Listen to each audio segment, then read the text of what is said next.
So, Corinne, we'll start off with you. Just tell us your name and how old you are.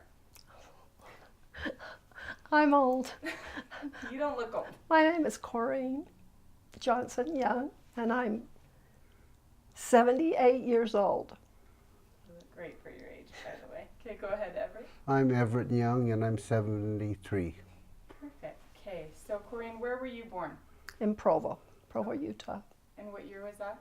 1939. 1939. And what was your childhood like? What did you do for fun as a kid? Played with my uncle next door, who was 5 years older than I am. Oh, fun. Excuse me, maybe 6. He was my best friend because we lived on the farm, and other girls my age were farther away. So he was my best friend growing up. Oh, fun. What did you guys do to Oh. entertain yourselves? Oh, he used to dress me up in his mother's clothes. She had these fabulous clothes, and she got married later, and she traveled a lot, so she had a lot of wonderful clothes, and he liked to dress me up. And I used to play with paper dolls and change their clothes. I had 2 younger sisters, and we played some with them. Fun. So, did your family own the farm then? Yes. Okay. Well, perhaps my dad was buying it, but he had a dairy farm. Okay. And so we had no brothers, so we had to work really hard when we got older. Yeah. He turned his girls into boys. What were some of the chores that you had to do around the farm? Well, I started milking cows when I was 7 years old because he sold his milk to Meadow Gold. And so in the summertime we had to work really hard. We had to haul hay, hoe corn, Yeah. just work really hard during the summer. All the other kids were off playing. I used to say to my dad, I want to go to summer recreation. And he says, I'm sorry, you need to learn how to work. We don't have time for recreation. Wow. Do you feel like that taught you a lesson for later on in your life about hard work? Definitely, Yeah. it did. It taught us how to work and be responsible. And Yeah. Wow. if you want something, you have to work hard for it because Yeah. it wasn't just given to you. And did your father, was he a farmer your whole life then? Yes, Okay. yeah. And what about your mother? Did she stay home? She stayed home. When they were first married, she worked for a long time because they didn't have children for quite a while. That they had trouble getting children, but she worked for a while, and then after the 3 of us were born, she stayed home and she also helped on the farm. Okay. And then she went back to work when we were in high school. Okay. Cool. So, do you have any specific memories of either your father or your mother that you want to share? My father was really a hard worker, and he expected us to work as hard as he did. My mother was wonderful and kind, and she would do anything for anybody. She used to make us nice, cute clothes and dress us up with ribbons in her hair. And we always got Easter dresses and baskets, and of course at Christmas time, she gave us lots of great stuff through the years. Fun. You sound like wonderful parents. They are. Okay, Everett, where were you born? Honolulu, Okay. And what year was that? 1944. Okay. Wow. So what was your childhood like? I guess you go to school and played with the neighbors, didn't, and then do homework. Most of the time was playing with the neighbors Yeah. around the neighborhood, of course.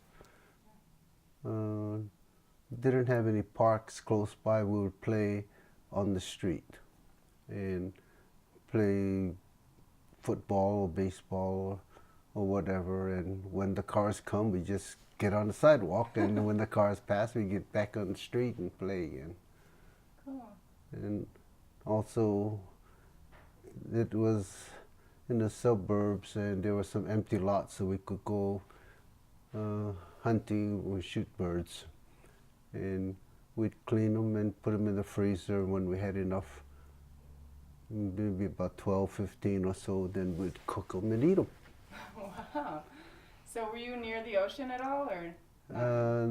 Not, I wouldn't, they would take us about a half, 40, 45 minutes maybe to walk to the ocean. Okay. Or we could ride our bikes in less time. Yeah. And Sounds like a good beach was part of the activity. I mean, when we were, I guess when I was older and a teenager, then we would had bikes and go down to the ocean. And when I was able, or somebody in the group drove, and then we would go to the ocean or whatever. Yeah, when you got a little older. Yeah.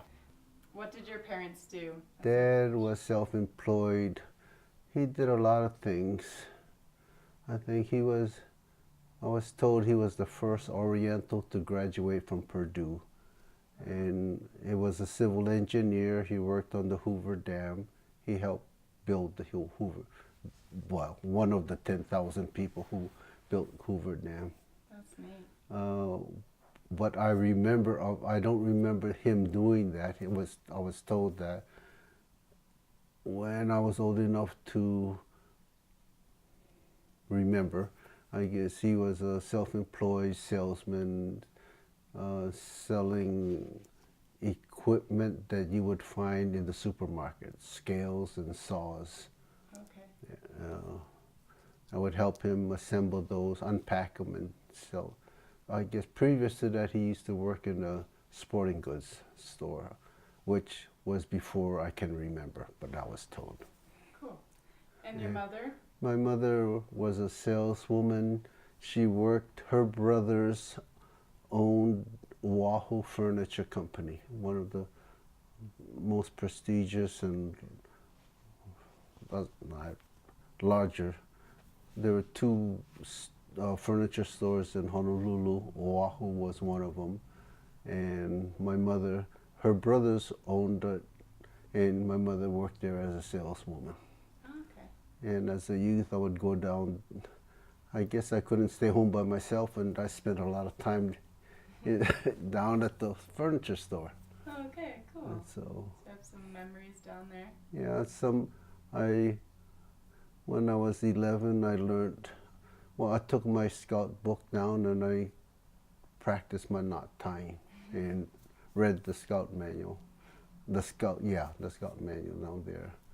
And one of my cousins drove a bus, the Honolulu Rapid Transit. It's a city bus. Oh, yeah. And there was a bus stop right in front of the store, so Mom would make arrangements that when she would find out when my cousin would come by, and then I'd get on the bus ride, Come back make around. a big loop with him. Kill some time. Yeah, go to one end of the city, then go back to the other far end, and then come back and get off at the store. I love it. I killed time. Yeah. So how old were you when you left Hawaii? Oh, how old? 21-ish, I guess. Okay. I left Hawaii, joined Uncle Sam's Canoe Club, and served. My basic training was in San Diego. Okay. I was part of the initial crew on the USS Ramsey. My group put the Ramsey into commission. So I'm what you call a plank owner because I put the ship in commission. Cool. It was a guided missile destroyer escort. Wow. And so that ship was built in '67. Okay. And I served. And when it got time to go overseas to Vietnam, they wanted me to enlist for 3 more months so that I would complete the tour. I wasn't willing to enlist and extend my enlistment, so from the 1967 ship, I was put on a 1944 ship.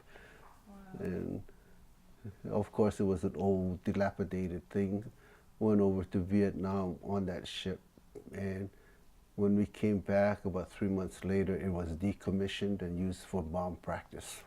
Wow. That's how old it was. Wow, that's crazy. Oh. Were either of you old enough to you have no memories of World War II, correct?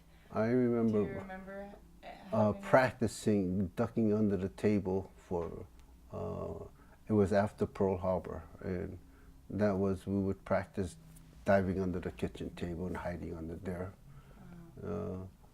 Blackouts, I don't remember blackouts, but my dad was a block warden, and his job was to go around the block, make sure there were no lights showing through the windows. Wow. And so we, in the back of our house, we ran down the back steps about 6 or 8 steps down, and at the bottom of the steps, 4 feet away or 6 feet away, was an entrance to the bomb shelter. And the bomb, I guess Dad had, I don't remember him making it. It was always there when I remember. Yeah. And it was made out of 2 by 12 boards, and it was buried under about 15 inches of dirt. Wow. That's so crazy. And you were too young, I'm assuming, to remember World War II? The only thing I remember is they had stamps, ration stamps. Oh, that's right. And you could only get so much sugar, and we were supposed to save the tin cans, like soup cans and things, and they would flatten them. And I don't know if my mom handed them in somewhere or if people collected them. But and then I had some uncles. I had 3 uncles. My mom's brothers were in the service. Oh, okay. All at the same time. It was really hard. I remember that we would always pray for the boys. Oh, that's so sweet. Wow. And they all made it home? Wow. Yeah. That's amazing. Oh, I remember Dad went fishing on December 7th. And so when the Japanese attacked, of course, he headed home. And on the way home, there were roadblocks and checking who you were and what. And so his car was the 4th car in line and at a stop being checked. And at that time, a Japanese Zero came by and strafed the cars. And the car in the back, the person got hit. And in front got hit, but it skipped my dad's car. No way. And so Wow. that was the story I was told of Dad's Sunday activity on December 7th. Wow. Wow, what a miracle. That's crazy. Okay, so next up, how did you two meet? Well, we met at a little girl's birthday party. I was working at BYU, and I had a friend that worked there also. And she had 2 little girls, and she had a babysitter that took care of her girls during the day. And so she was having a party for this little girl, and of course the babysitter was invited to come.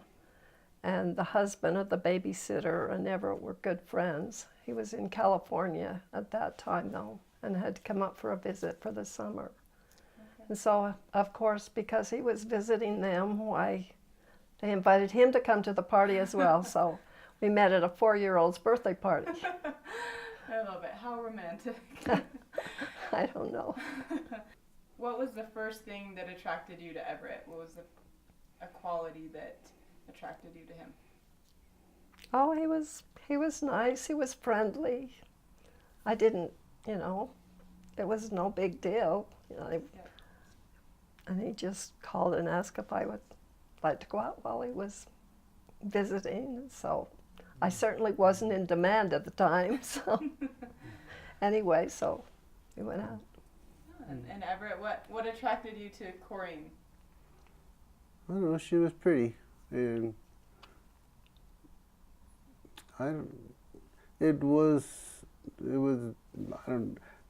Paul and I worked together. I came up to visit him, and of course it was Melissa's 3rd birthday party that we met. I thought it was 4th.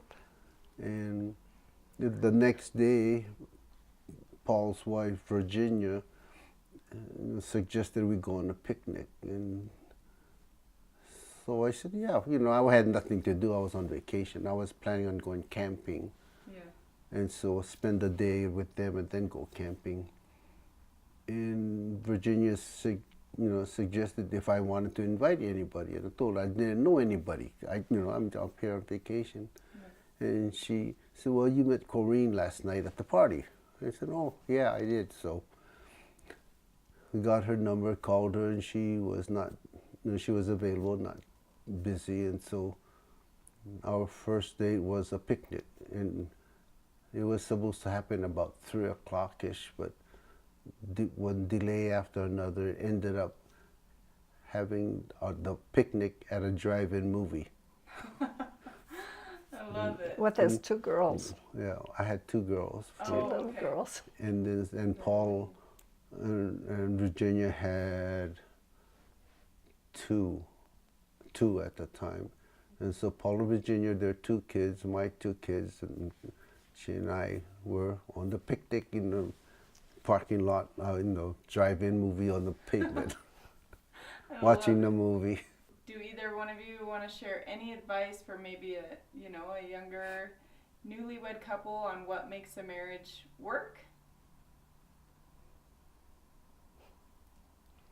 I don't know, you got to work at it, I guess. You know, it doesn't come naturally. I mean, you try to do things that would please the other person, your partner. And if you enter a marriage and have that in your mind, then the marriage works. If you go in there selfishly and only think about yourself and not your spouse, then it makes it harder. I love that. Corinne? There's a lot of compromise. It's not easy, and marriage is hard. But you just have to hang in there and realize it's better to be married than not, and just try and get along and do good. He's the big talker. I'm the more quiet one. No, I love it. Very simple and sweet. Okay, Corinne, I don't know if you feel comfortable talking about your accident and how old you were. You can go ahead and talk about it if you would like. Nicole just asked what the greatest thing you have learned from being in your car accident has been. Okay, well, I had just had my 23rd birthday. My birthday was November 15th, and I was living in Phoenix, Arizona at the time, working for an insurance company, and I had not planned to come home for Thanksgiving, so I called my parents, who of course were here in Utah, and they said, well, why don't we meet in Las Vegas for Thanksgiving? We'll just get together and have dinner and be able to see each other. And so I thought that was a great idea. My roommate and I decided to drive over, and we were supposed to meet at the Stardust. I can't even remember now. Anyway, one of the places at a certain time, and I had driven from Phoenix to Kingman, Arizona, and we got gas. It was my car.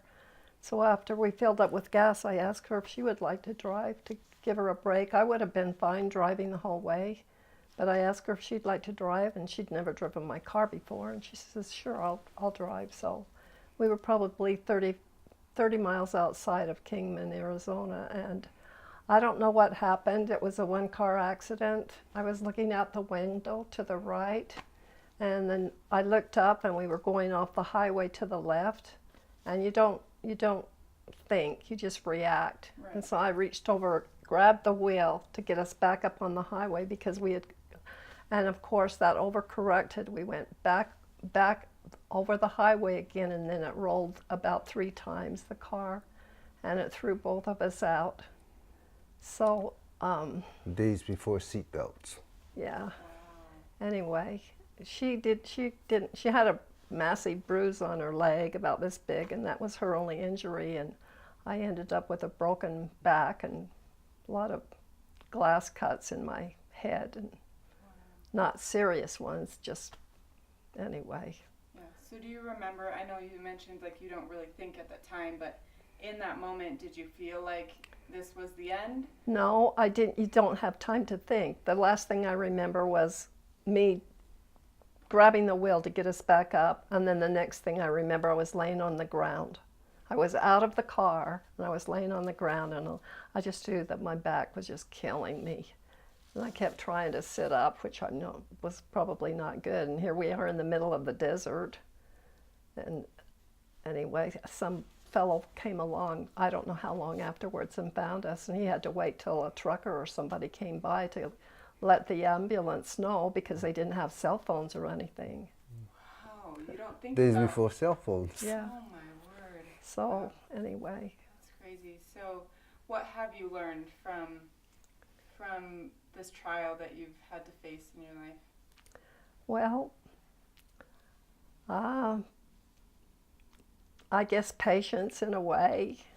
That life isn't over. At the time, it took me 2 years to decide that I was going to live and I couldn't die. At first I wanted to be dead. I didn't want to live like this. And and so I just had to get up and get going, but it did. It took me 2 years, and afterwards I got a job at BYU, and I worked as a secretary, and I made a lot of good friends there. It was fun, but it was very difficult too, because there weren't a lot of people in wheelchairs at the time. It was hard to get around places, but I'm just thankful that I'm still here. And Heavenly Father has blessed me so much. I've been very blessed, because I know there's many people in my situation. They never have the opportunity to get married and have children. And so it's been, my kids always ask me, well, Mom, if you had one wish, would you be able to wish that you could walk again? And I says, no, that's okay. I just wish to have good health and be happy, and hope that you guys are happy and have good lives. That's beautiful. And do you have any advice for someone that may be facing a hard trial in their life, and how to get through that hard time? Just keep praying. Rely on Heavenly Father. He knows how it's going to be down the road, and you just have to have faith and try and do the best you can, and just keep praying and never give up. Perfect segue into having your children. So do you want to talk about when you found out you were expecting and what that was like? I wasn't worried about it. I thought, I just assumed everything was going to be okay, and it was. It was exciting. I did really well. Thank heaven I didn't get too big, so I could still lift myself around. I could get into the bathtub towards the end, but I couldn't get out, so I'd have to lift me out of the tub. But I did everything else, and having the children was very easy. Probably Nicole, our oldest, that took the longest for me to have her, because I started having contractions, and that was another thing. I asked the doctor, how will I know when I'm going into labor? And he says, your stomach is just like a muscle in your arm, that when you clench or flex, it rises up. And he says, when you're having a contraction, your stomach will rise up, and then when it's over, it'll go back down. Because I couldn't feel that much. And so he worked nights, and he came home about midnight, and I said, I think I need to go to the hospital. So we went, but that was about midnight, and by the time we got there and everything, the contractions started. So she wasn't born until about 11 o'clock the next day. They had to give me some Pertussin. But with the other two, the second one, he came a month early, and we barely got to the hospital. And so, and then with the third one, he was at work in California, or in the point, on Salt Lake at the time, and I went to the bathroom, and I thought, I think this baby's coming. And so I had to get the neighbor to drive me to the hospital. And I barely got there in time with him too. So it was very easy for me to have the kids, and I thought, it's kind of like you're a detached person, because there is not the pain. I had some back pain with my second one, but no pain, not the terrific pain. And I thought, wow, they say when we die we'll be able to have more children if you've lived righteously. And I thought, maybe this is probably how it's going to be, because you're just like, you're detached and it's exciting. You're just laying there. I could, they said, well, can you, what is it? I don't know. Push, and I could try and push, and so that was good. So anyway, it was exciting.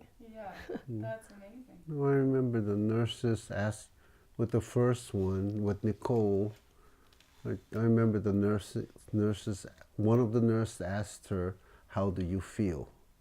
And she said, a little uncomfortable. Those were her words. And about a minute later, Nicole was born.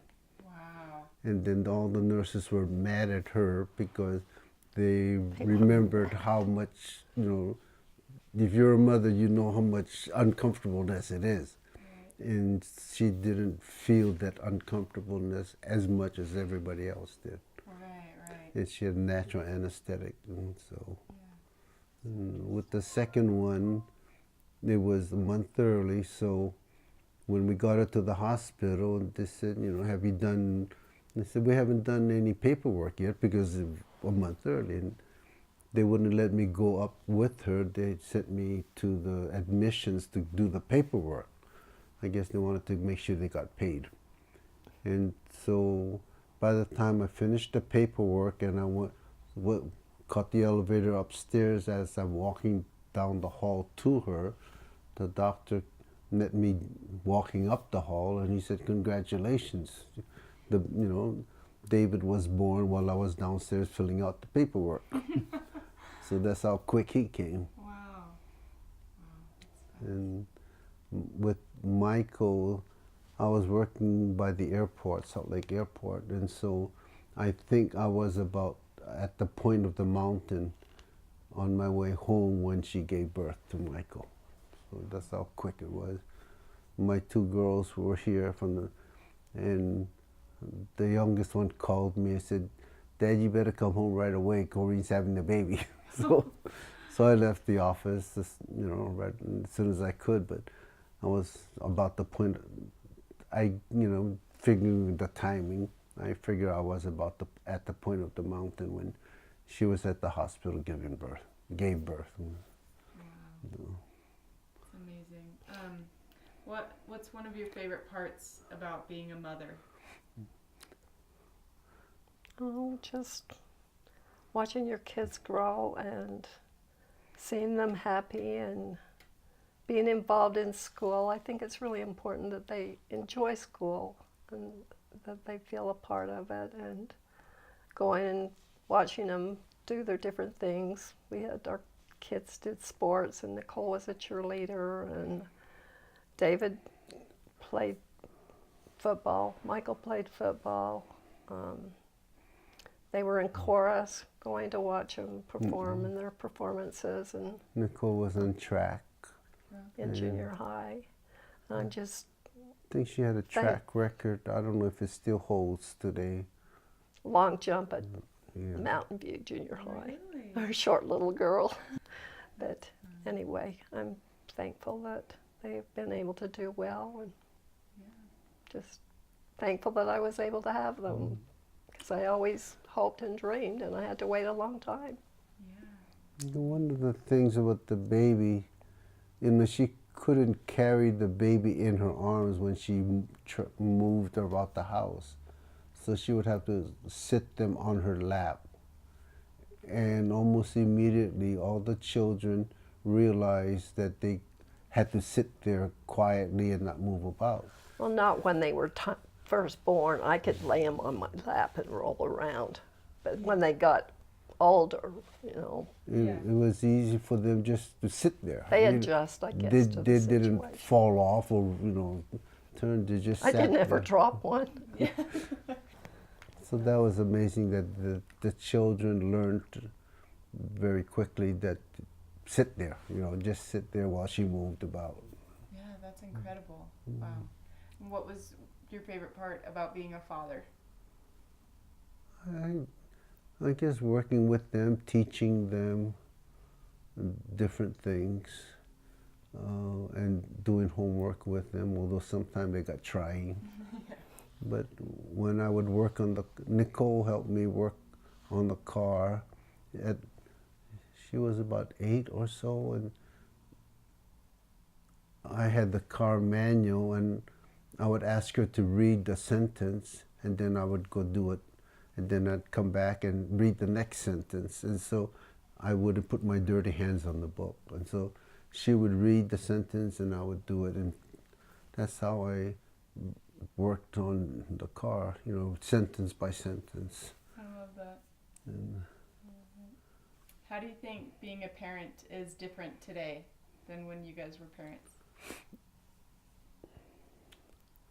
I guess, you know, when I was a child, the biggest fear parents had was the kids smoking, you know. And then later on it was smoking and drinking. And now today is smoking, drinking, and drugs, and social media. And I guess as we progress through life, there are more distractions from the home that draw the children away from the home and open them up to other influences. That as a parent, you want to be the influence in your children, to your children, but in today's world, they're subjected to a lot of outside influence. And even the television, well, television is old stuff, but a lot of things that you don't want to enter into your home come through the television and social media now, where you have no control over, unless you can turn the TV or change the channel. But with the cell phones of today, you're not with your child all the time if they have a cell phone, and so they're exposed to things that you have no control over, that you sometimes wish that they would not, you know, visit the sites or whatever. And it'll probably be worse when your children get older. I know, I'm scared. Any advice, any parenting advice that you'd like to pass on? I think you should teach your children how to work, because that's what I was taught. And you can't expect things to be just handed to you. You need to learn how to work and get the things that you'd like to have. And don't expect to always be a winner. It seems like today they have all these little things. Oh, well, you get this award and this award so that you won't feel bad. But you can't always be first, and you have to realize that. I guess when you discipline your children, make sure the child understands why they are being punished. And to tell a child, don't do that, you have to tell a child, don't do that, you do it this way. Otherwise the child, okay, I don't do it that way, but what am I supposed to do? You know, part of correcting them is to teach them the proper way to do whatever, you know. If you don't teach them the proper way and just say don't, they don't know. And so they're going to try this one until you you correct them, and they keep trying things until they get it right. But if you tell them what the right thing to do, it makes it easier for them. Yeah. But to correct a child and they not understand why they are being corrected, you're not doing the child any service. Great advice. So, Corinne, I know you worked at BYU. Did you work beyond that? No, after I got married, I just stayed home, and well, he was working and he was going to school, so he had a heavy load. Yeah. But I had worked a long time, so I was able to stay home, so that was great. Yeah, we were blessed that she was able to stay at home, and so we only had one income, but And we didn't have very much money. But we were able to make it. And I looked at some families where two people have to work. But that's the way society is. But when the children come home from school and they don't have supervision, not a good situation. I mean, you have to teach them what to do, and the proper things to do, and what not to do. And if the parent is not in the home to teach them that, how are they going to learn? So true. What did you do for your career? Electrical engineering. Okay. I started off as an electronic technician, and I found that as a technician, I had ideas, nobody would listen to me. And as an engineer, people respect more you. I still had the same ideas, but with a degree, then they listened to me. Without the degree, they did not listen. And so I worked in the computer industry, and I was fortunate enough when after I began working, my boss wanted me to go back to school and learn software. And so the company paid for my second degree. And so that was a good combination. The first one taught me how to connect things together. The second one taught me how to have the things that you connected together talk to each other. That's the software part. So, and did you enjoy your career? yes, it was. I was fortunate enough to enjoy that. And I remember the first week of working, and I thought, this is what I used to do at home in the garage, and as I, played around. And now these people are dumb enough to pay me to play around. So, I love it. So it was always a joy to go to work, because to me it wasn't work, it was just playing around. He likes to create. It's a rare thing. I don't find many people who absolutely love what they do. I think it's it is. I think maybe 15% of the country is that they enjoy the work that they do. Most 85% of them, so what I've been told, is that they are working because they have to earn money, but they don't necessarily enjoy what they're doing. But it's a job that they can earn money and support their family, so that's why they're working, doing that job. I know there are probably so many, and I don't know if you can pinpoint, but Corinne, do you want to share maybe one of the happiest moments of your life that you can think of? Well, when I got married, that was pretty exciting. Do you have specific memories of your wedding day? It happened Yes. in this house. We got married right over to that church Oh, that's just across the way from us, and Had the reception here. we had the reception here in this living room, and people went downstairs for the refreshments. wow, how special that you So- guys can remember that. Yeah, And we took a picture on the balcony with the sunset, out on the deck, not a balcony. and of course, having your children, those are very happy, special times. Yeah, what about you, Everett? And just watching the children do what they do and enjoy what they're doing. And the fact that they are enjoying what they're doing, you enjoy it too. Yeah. Whether they're playing football or Nicole running track or cheerleading, the fact that they were enjoying doing that and you were there to enjoy it with them, that's the good part. Oh, also too, when they were able to go to the temple, that's a special blessing, and Yeah. it's a happy day as well. Yes, I'm sure. Okay, and on the flip side, what is one of the hardest things you've had to go through? Do you feel comfortable? Well, I guess when the kids are sad, then you're sad. Nicole's divorce was not easy for anybody, especially Nicole, of course. But there's a saying that the parents are as happy as their saddest child, and so when the children are having a hard time, then the parents cannot enjoy themselves. And so when all the kids are happy, then you're happy. And if one of them has a trial, then it doesn't matter what the other ones are. If everybody's happy except one child is down in the depressed, then the parents are depressed. So Yeah, that's so true. yeah. About Ukraine. Probably when I had my accident, it was one of the worst times of my life, and then, but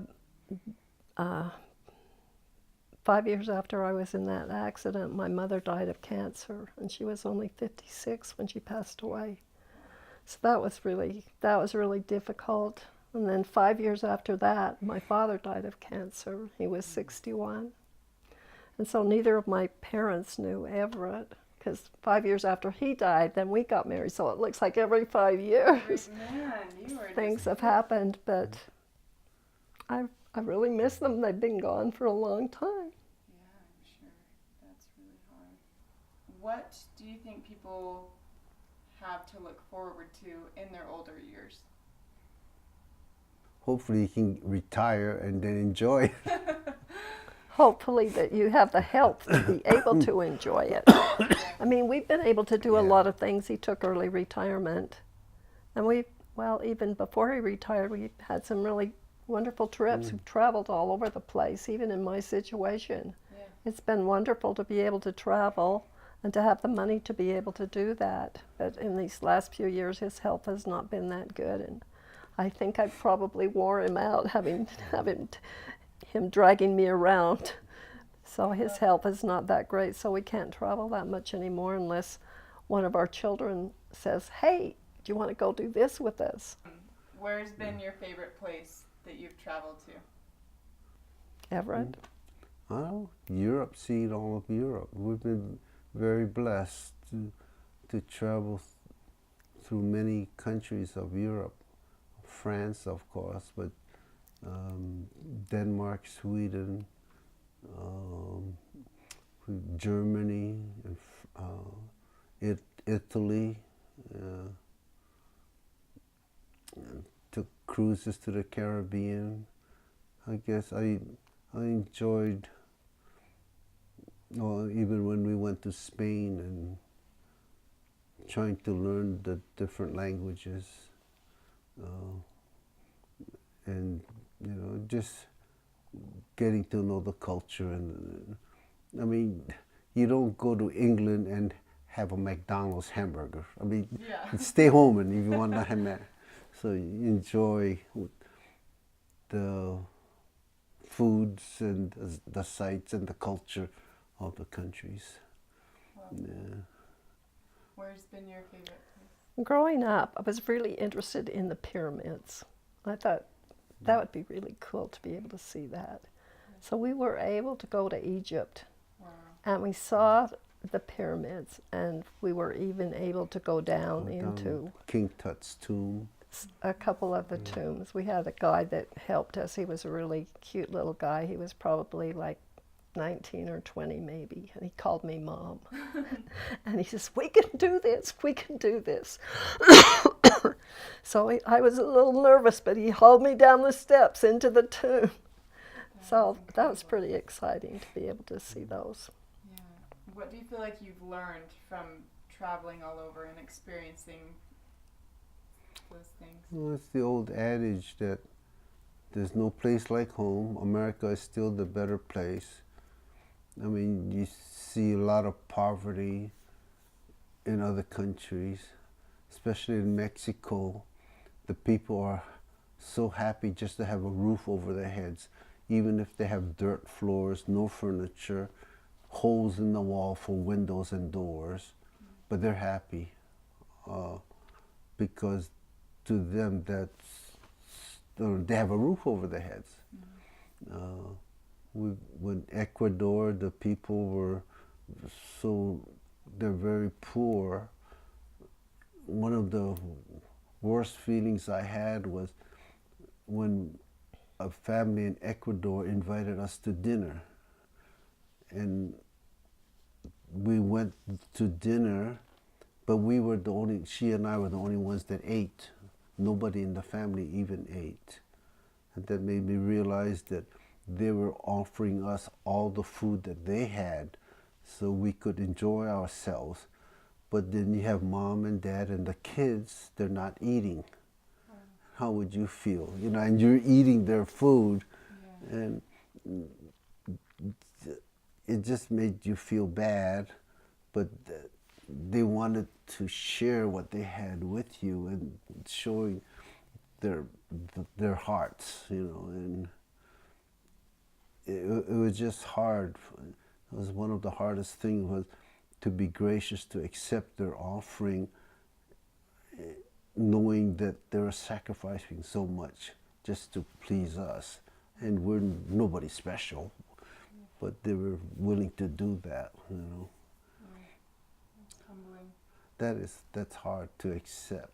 I mean, you don't want to say no, we don't want to eat, but that would insult them. Right, But right. at the same time, you realize that you're taking food out of the kids' mouth. And so, Wow. Do you have any places you would still like to travel to?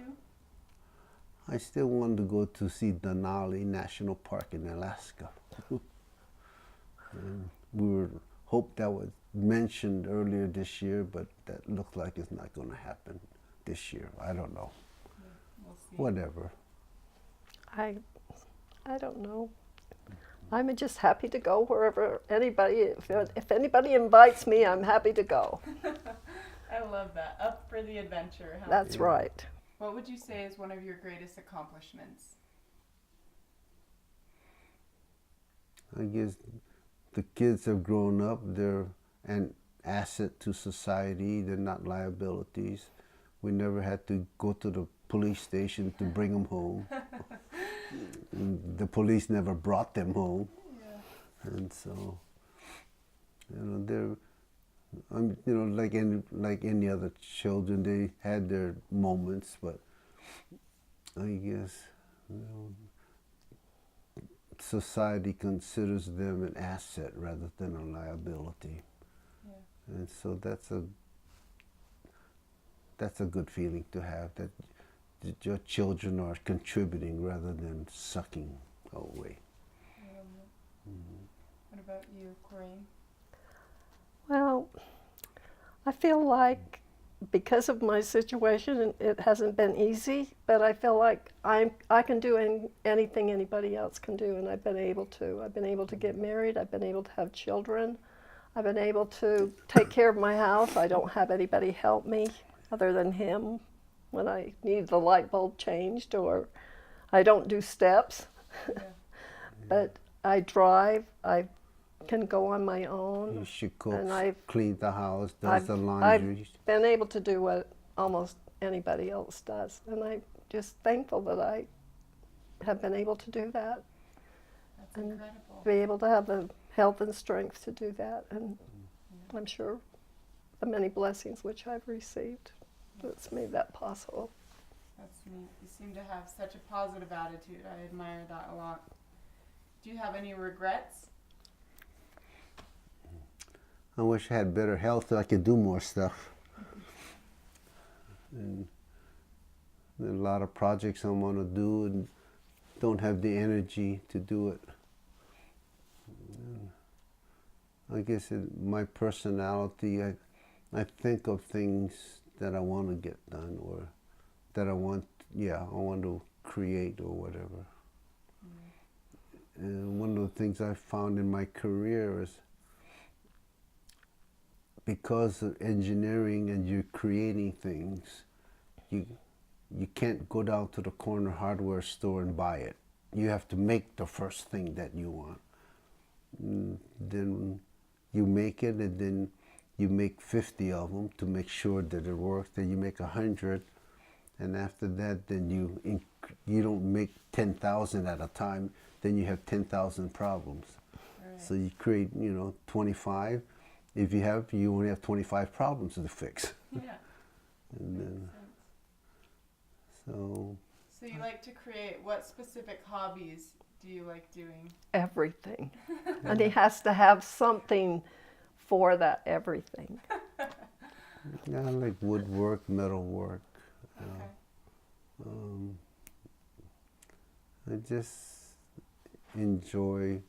Well, I have an idea, and again, sometimes you can't go down to the hardware store, so you make the first one. Yeah.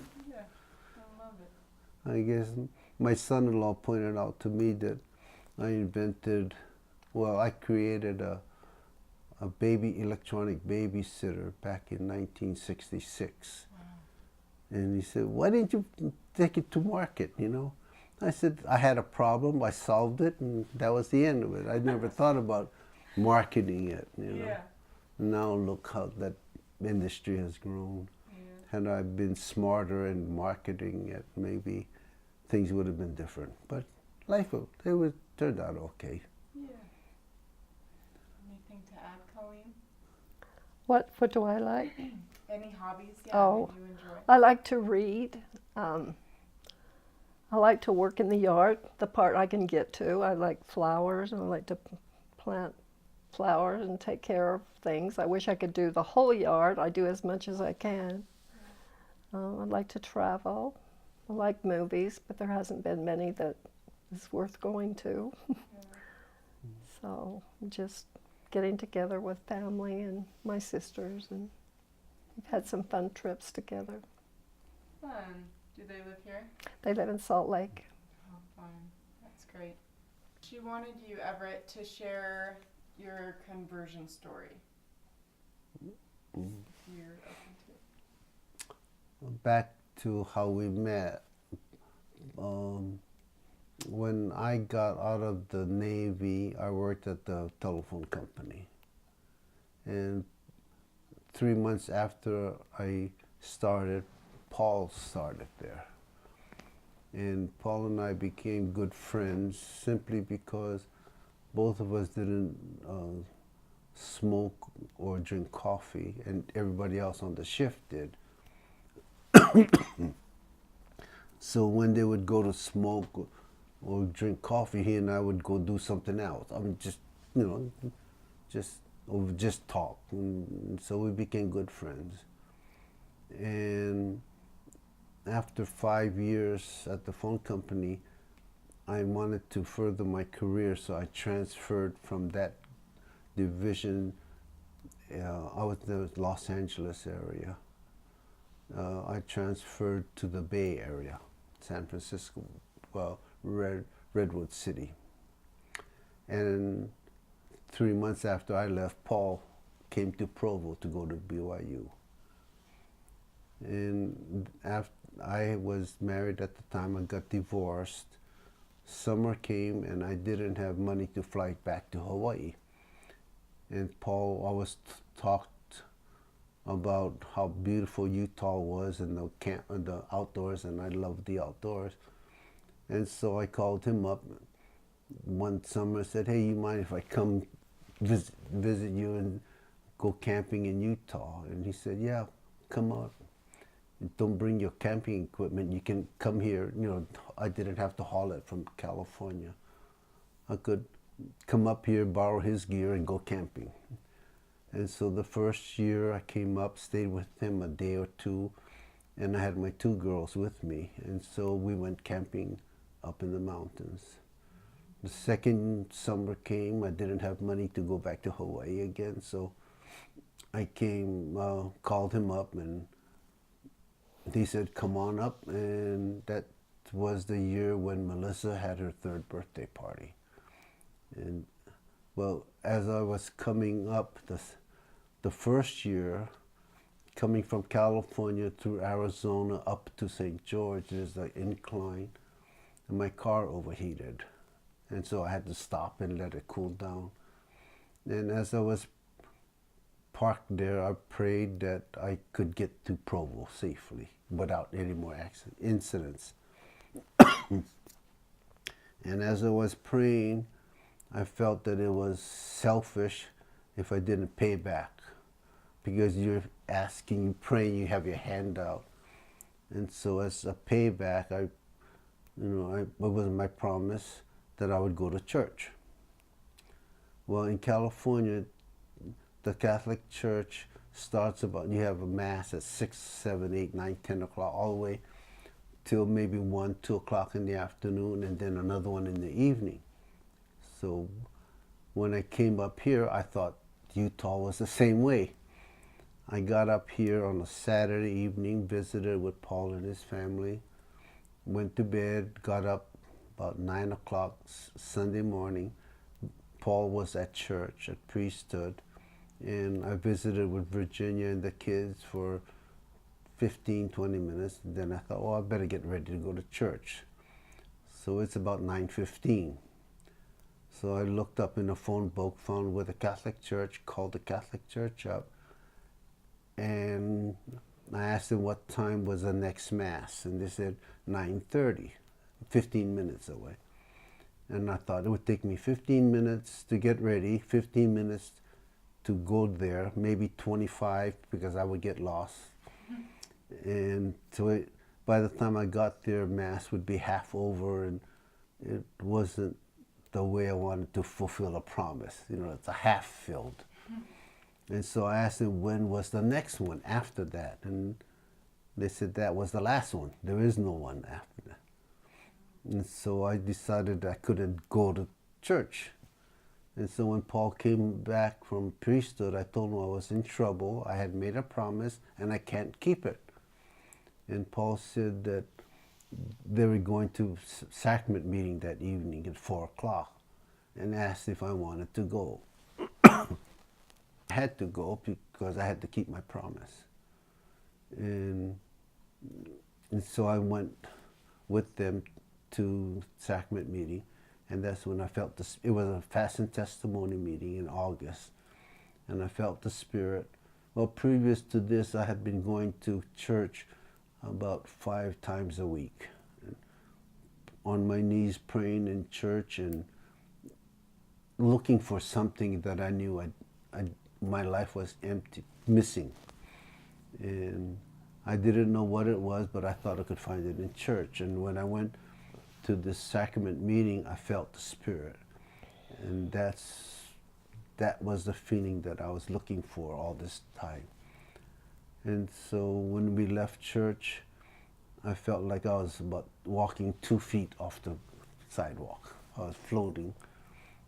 And I told Paul about it, and he gave me the Book of Mormon to read.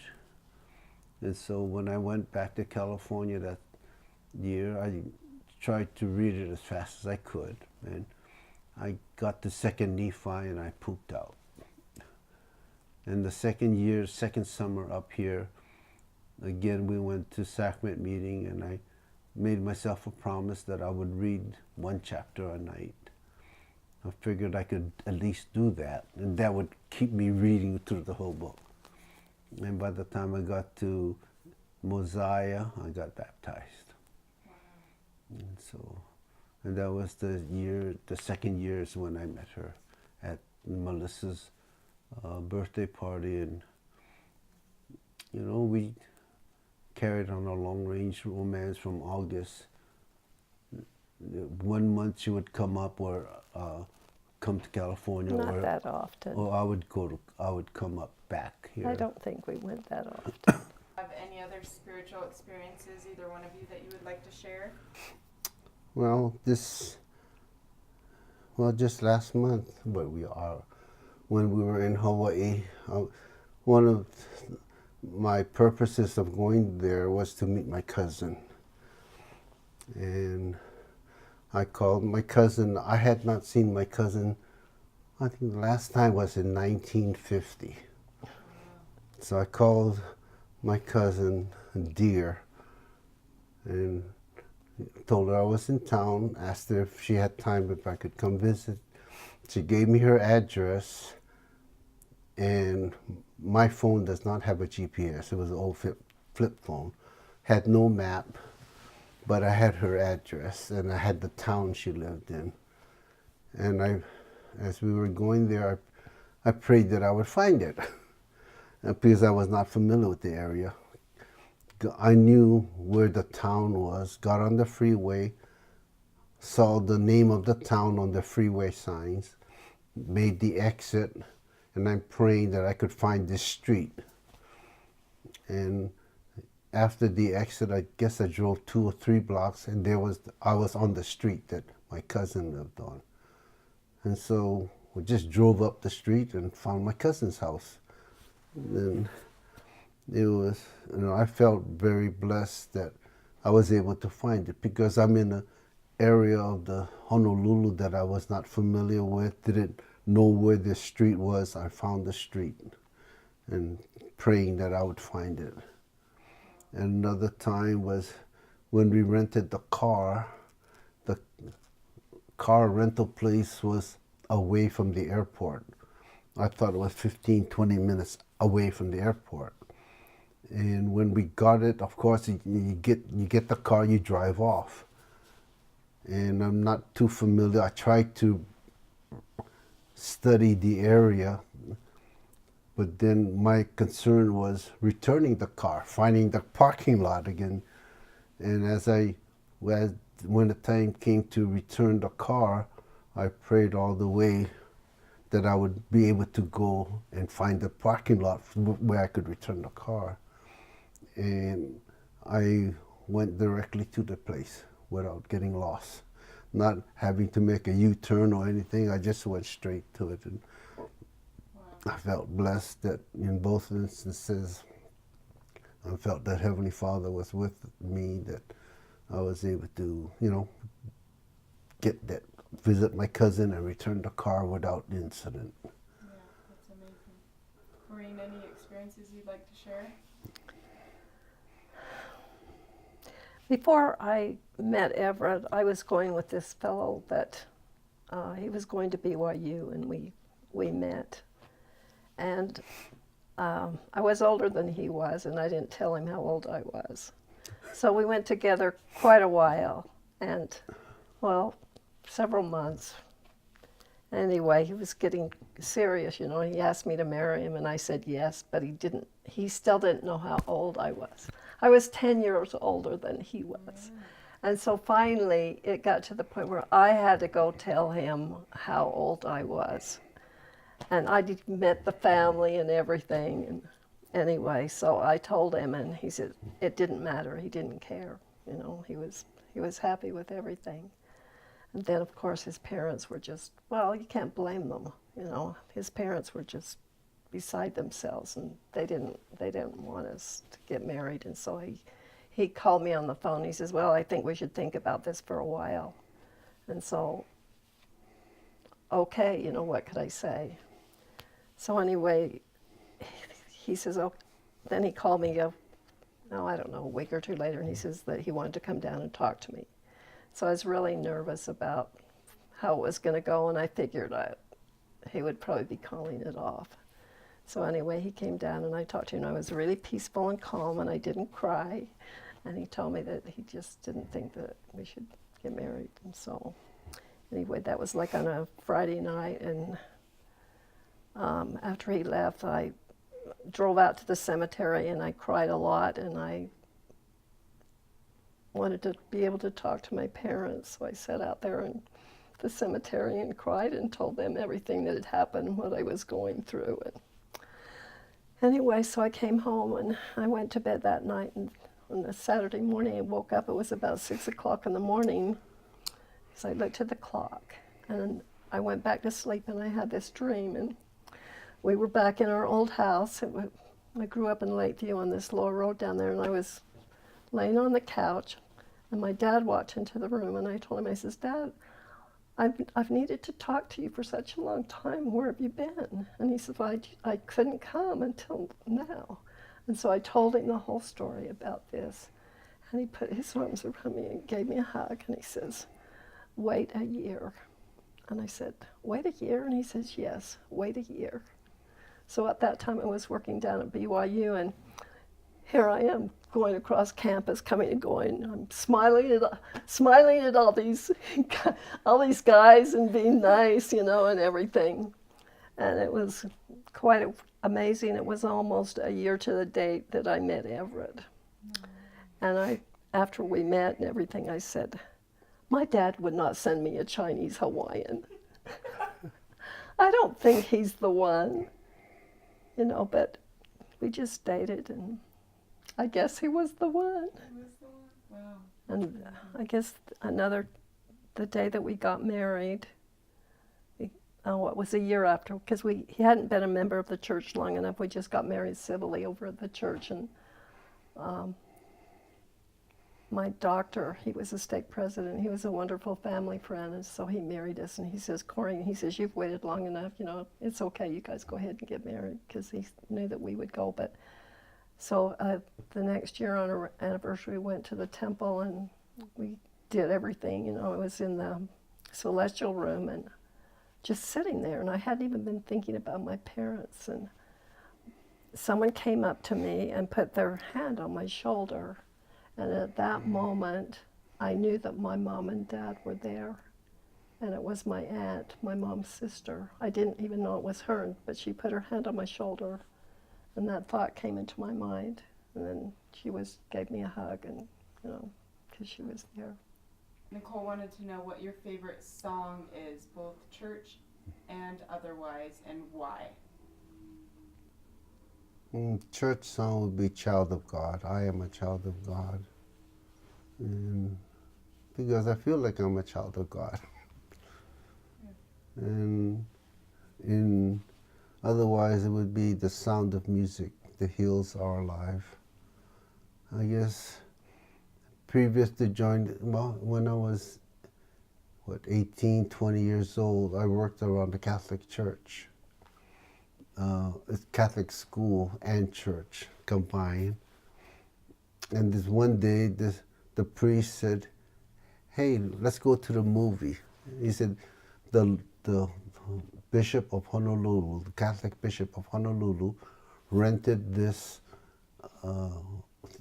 theater, and all the religious were invited to go. So he said, put on my casket, and I went as a Catholic priest.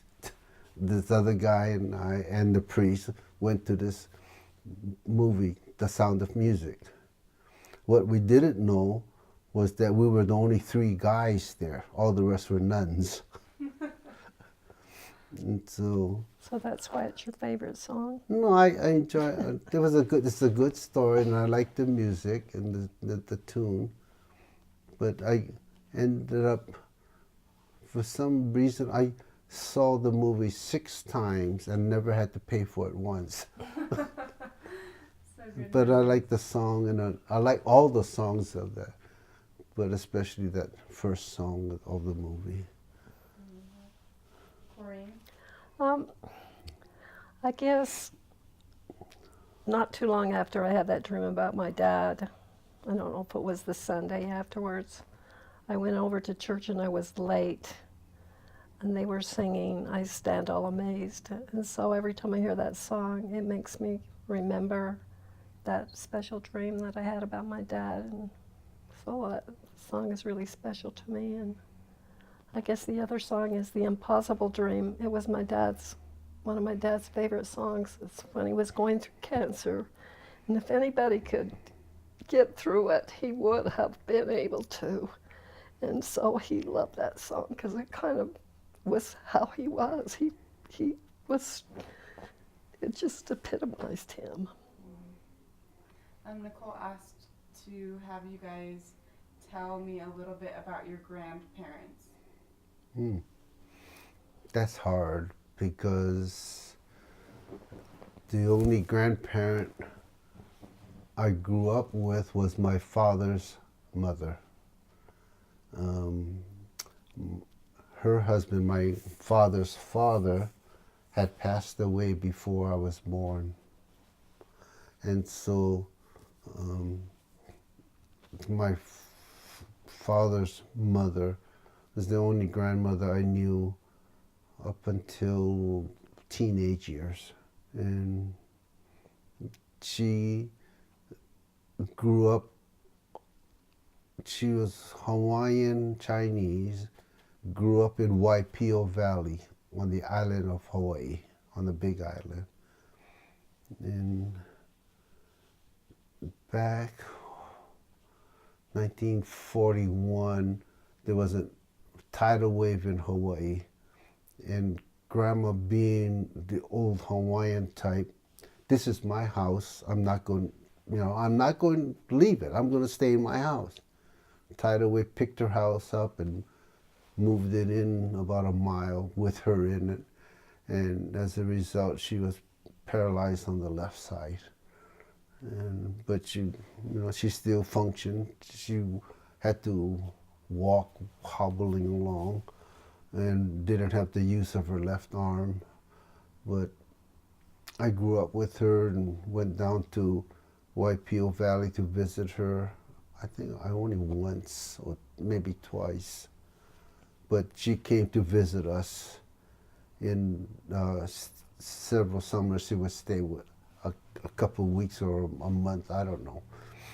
When you're young, you don't know how long it is.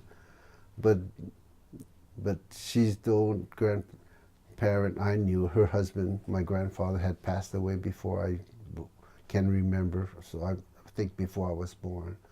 My mother's parents, I remember I was maybe 6 or 8 years old. The only image I have is of my grandfather sitting on the porch in the rocking chair. He would speak Chinese. I did not understand Chinese. And we would tease him. Whenever he said something, my cousin and I would just say, hi lo, which means yes, yes. But we didn't know what he was saying to us, but that was our only reply. That's my only remembrance of my grandfather, my mother's father. My mother's mother, I remember her in the kitchen cooking about the same time when we were answering my grandfather. And that's the only memory I have of them, because I guess I was about 5 when they both passed away. Okay. So being that young, you don't remember too much. Yeah. And because they spoke Chinese and I didn't, we couldn't interact. Okay. Corinne, your grandparents? Okay, on my mother's side, my grandfather died pretty young too. He was probably like mid-50s, like maybe around 56 or 7, I'm not sure. He died of cancer, and I don't remember him too much, but I remember my grandma Farley. She was wonderful. She could do anything. Her husband used to say that Heavenly Father made a mistake. They should have made her a man, because she could do anything. She could roof, she could do cement, she could make anything. She upholstered chairs. She just was wonderful. She did lots of things, and there were 7 children in the family, and when I was older, most of them lived here in Orem, and then we lived down in Lakeview. And I used to call her the traveling newspaper, because she would stop at each family and see how they were doing, and so by the time she got to our house, she could tell us about all the family. And she lived to be about 81 or 82, and she was really involved in our lives. And when I was in my accident, she came with my mother down to Phoenix, and they both stayed. I was in the hospital down there for about a month, and so they both stayed down there, and we saw her a lot. And I remember when my mom died too, she says, a child should never die before the parent. So it was really hard on her when my mom passed away. And my grandparents, on my father's side, his mother died when she was like only about 36. And so there were 5 children, so my grandpa remarried about a year later because they had these children and he needed help. Yeah. But they just lived next door to us, and so we were really close to my grandpa and Grandma Johnson. I called her Grandma, because she was the only grandma I knew on that side. And we used to spend a lot of time with her, because her son was the uncle that I used to spend a lot of time with. And I used to remember sitting on the stool and watch her make sugar cookies, and they were yummy. And she used to listen to the soap operas on the radio, and I remember that. Yeah. And she had a yellow canary, and she loved this canary, and it would whistle or whatever they do. So she was my good friend too. And we were really close to them, closer probably than my mother's parents, because they were just right there, and Grandpa would stop in very often.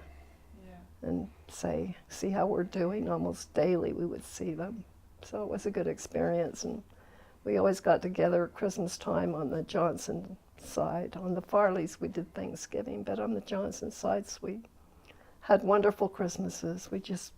My dad's brothers lived all in a row down there too, and so we just go from house to house on Christmas morning.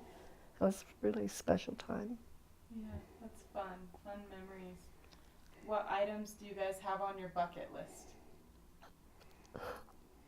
Just Denali National Park, and I have a lot of projects that I'm in the garage that I hope I can get the energy to finish them, to do them.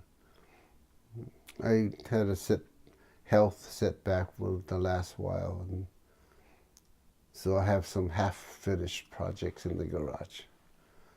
And my health is back, and hope to get back to finishing those, and others that I have in the back of my mind yet. Always creating things, yeah. Corinne, anything on your bucket list? No, just get around to visit the kids and hopefully make sure everybody's doing okay. And it would be nice to travel some more if we could get the kids to go with us. And nothing special. I'm not a creator. I just like to keep things nice. Keep him going. Yeah. I guess in the earlier days, in my 30s and 40s, when we would go traveling, we would be on bus tours. And so I could pick her up and carry her. That was more like when you were in your 50s. Oh, that I could carry her onto the bus and off the bus. And those buses were narrow too. I mean, the stairs going up. But after I fell and injured my back, then it's hard to carry her It's too old. Yeah, more than 10 feet. Yeah. And so it's easier when the kids, they're younger and stronger, Yeah. and so they can carry her. Yeah. In fact, one trip, Nicole had to carry her because Nicole's husband had injured his back, and I had a bad back, and everybody's looking at, why is this girl carrying then the two guys are standing there not helping, you know. She's loading me off and on the bus. You must be a strong gal. I taught them all to be strong. There you go. They got it from their mama. Would you like to share your testimony with your children? Yeah, I know that Heavenly Father lives, and we're a child of God, and that the gospel is true. And I guess, it was that Sunday when I was walking 2 feet off the ground, off the sidewalk, that I know that the gospel is true. And I guess the advantage I have, I've told people that I grew up not knowing the church. And so when I found it, I know what I have now versus what I did not have, versus someone who was raised in the church, who had the church all their lives, and they don't really, I don't know if they can appreciate it as much as I do, because I didn't have it before and now I have it. And so, I feel blessed. I feel that Heavenly Father has blessed me in my life and has led me to where I am today, and thankful that I can serve Him.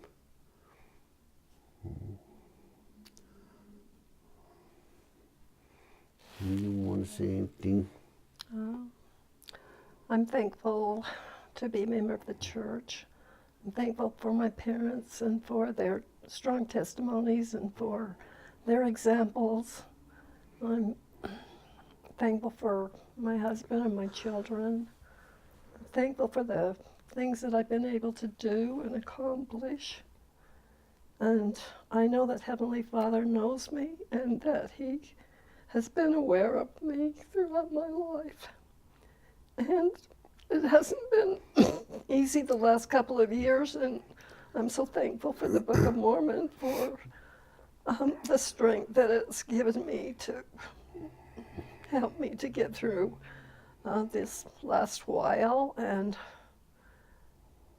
I know that He loves me, and I know that the Savior lives, and He has done so much for all of us, and I feel so blessed to be a member of the church. And I'm thankful for all the prayers that have been offered in my behalf through the years.